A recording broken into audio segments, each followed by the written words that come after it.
Hey everyone, Eddie here. Just going to explain how to get started with downloading Connected Components Workbench. This can be kind of a tricky download, and there are some things that you can do that'll make it a little bit easier. So the first thing that you're going to want to do is you want to make sure you have a relatively decent computer. It doesn't need to be top of the line, but you want to make sure it's not super old. It's not loaded to the brim in terms of its memory and capacity with movies or games or what have you. You want it to be in pretty good working shape.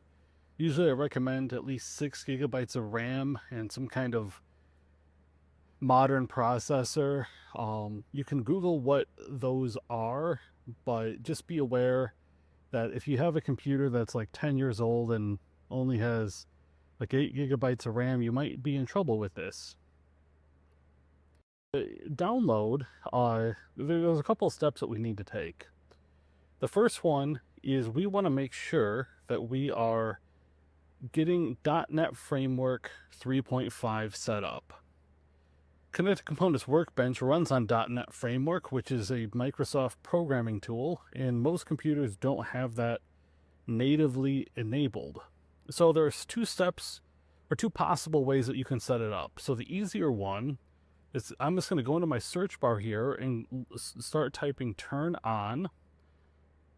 And I want to say that I'm in Windows 11, but that should... So I'm going to go to turn on features is what I'm looking for. Turn on features, on or off. That's actually not what I wanted. Turn Windows features on or off. There we go. This is what I wanted. And you'll see that the very top thing is .NET Framework 3.5. So I'm just going to check that box.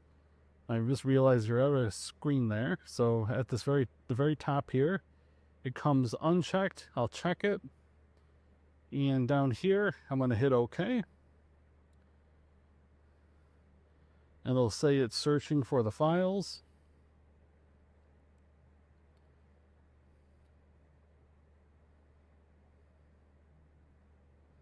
And we're going to let Windows download the files for us automatically.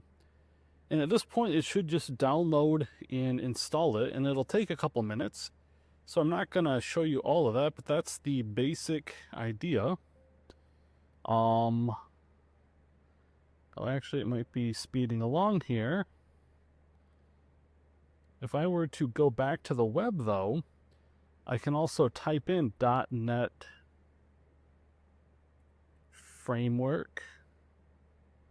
You'll see that .NET Framework 3.5 is one of these things, and we can download it.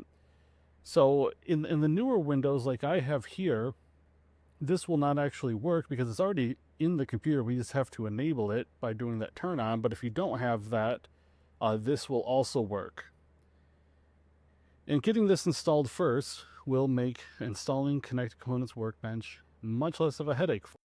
So that is my tip for you, is to begin your install of CCW by actually installing .NET Framework 3.5 or by enabling it.